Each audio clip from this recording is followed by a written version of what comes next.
Good afternoon, gentlemen, and welcome to Week 7. I'll kick things off with a quick congratulations to Week 6's Match of the Week winner, Turd Ferguson, and everyone that picked that matchup correctly. But what I'm really excited about is our next segment. With the election just around the corner, both candidates are making their closing arguments for why you should cast your vote their way. And we were lucky enough to get a few minutes with President Trump to talk a little fantasy football.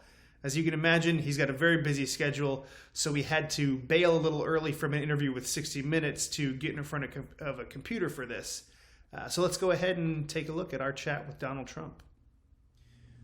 President Trump, I know you're very busy with the election just around the corner, so I want to thank you for taking the time to have this virtual chat with us about fantasy football and BPC United.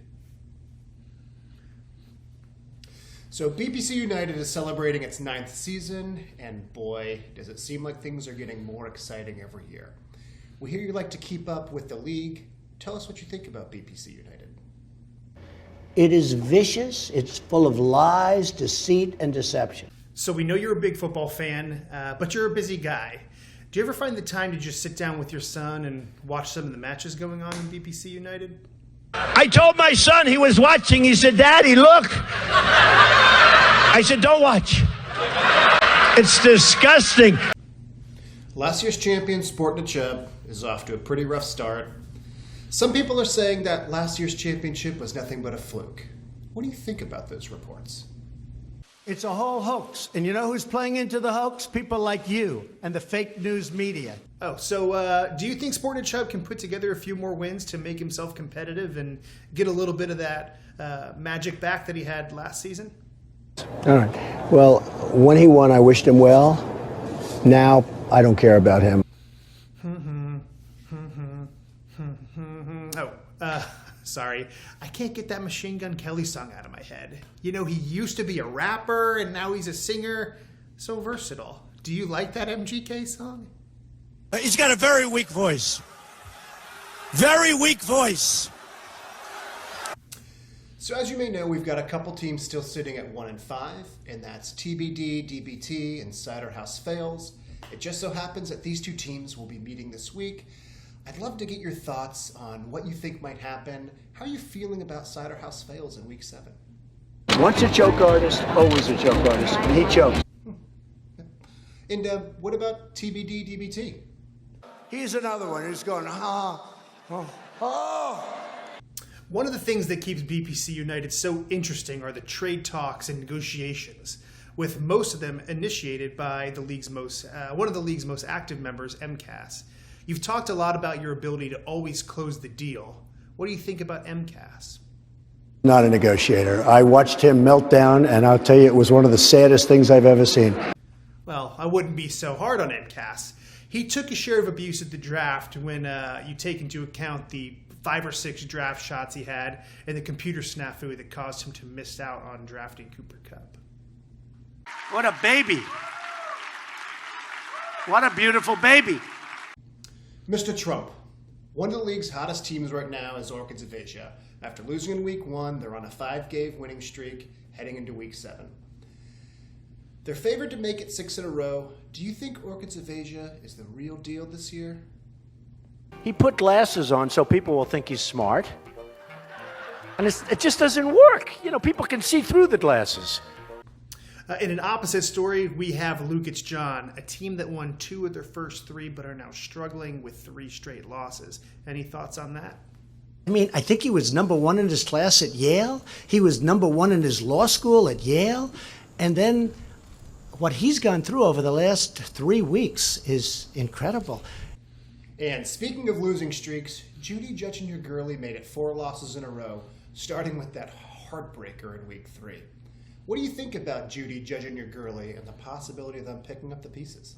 A failing pile of garbage. With a lot of injuries to key players so early in the season, some teams might feel that their chances at a championship were ruined because of the injuries they're having to deal with. Any advice for these teams and how they can bounce back from these hardships? Go home to mommy. Go home. Bye. Go home to mommy. Go home to mommy. Tell her to tuck you in bed. So one of the league's most interesting teams is You Have Broken My Kamara. I'll tell you, watching them has been a roller coaster ride. They're sitting at 3-3 and got there with a combination of big wins, terrible losses, and questionable waiver decisions. So what do you think about You've Broken My Kamara? He may be totally crazy. Very weak leadership. All right, Mr. President, I'd like to try some rapid-fire questions if that's all right with you. I'll give you the name of a BPC United team, and you just tell me the first thing that comes to mind. Poppin' a T-boner. He's very low energy. I'm not used to that kind of a person. Team Anguish. He's a pussy. Turd Ferguson. This guy is a loser. Devante's Inferno. Just tell you, very simple, because they're very weak. So we're seeing some incredible points put up by both running backs and wide receivers this year. But I think the age-old fantasy question about which is more important is still relevant. What do you think, Mr. President? What side of that debate are you on? What's more important, the ground game or the passing attack?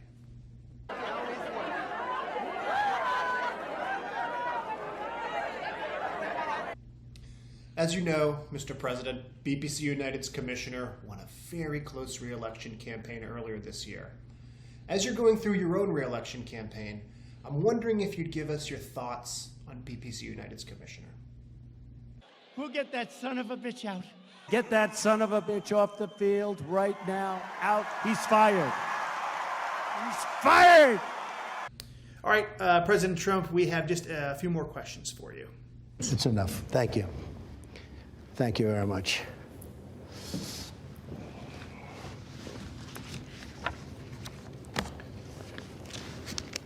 All right, moving on to the business of picks of the week. Our first match is Poppin' a T-boner versus Sportin' a Chubb. X factor in this matchup is those little red letters next to some of the players' names. So with Chubb still out and Mostert sidelined again with another injury, Sportin' a Chubb, I think, just doesn't have enough gas in the tank to make this one competitive. This is looking like an obvious victory for Poppin' a T-boner. Match 2, Judy Judging Your Girly versus Turd Ferguson. With Buffalo playing the Jets this week, my X factor here is the Allen to Diggs combination of Judy Judging Your Girly. I think they've been my X factor for him a couple times. But Turd Ferguson also has some favorable matchups, and I think this one will be close, but I'm giving a slight edge to Judy Judging Your Girly. Our next matchup is Lucas John versus You Have Broken My Kamara, and we've... alarm bells are ringing. You know what that means. We've reached our Week 7 Match of the Week. BPC United Match of the Week. We've got another close matchup with this one, but both teams have strong backfields. But I'm predicting that You Have Broken My Kamara has an outstanding week from his running backs, and it'll put him over the edge and for the win this week. Match 4, MCAS versus Orchids of Asia. MCAS earned his second win of the season in Week 6, but Seattle's back in action this week, and that means big points for Orchids of Asia, so they're my pick. Match 5, Team Anguish versus Devante's Inferno. Team Anguish had a big week last week, but are the underdogs in their Week 7 matchup. I don't think this will be an opinion that most will agree with, but my prediction is that Zeke has another disappointing week, and that'll mean a disappointing week for Devante's Inferno as they're upset by Team Anguish. So Team Anguish is my pick for that one. And our final match, Cider House Fails versus TBD DBT. Someone's getting their second win of the season here. X factor here is the QB play. Both Kyler and Watson put up big numbers last week, and my prediction is that Kyler continues his amazing play while Watson cools off a bit. I'm giving the win to Cider House Fails on this one. So that's it. Those are my picks. Don't forget to send me your picks for Match of the Week. And everyone stay safe, have fun this weekend, and go get them. Tell me what we're hiding out from.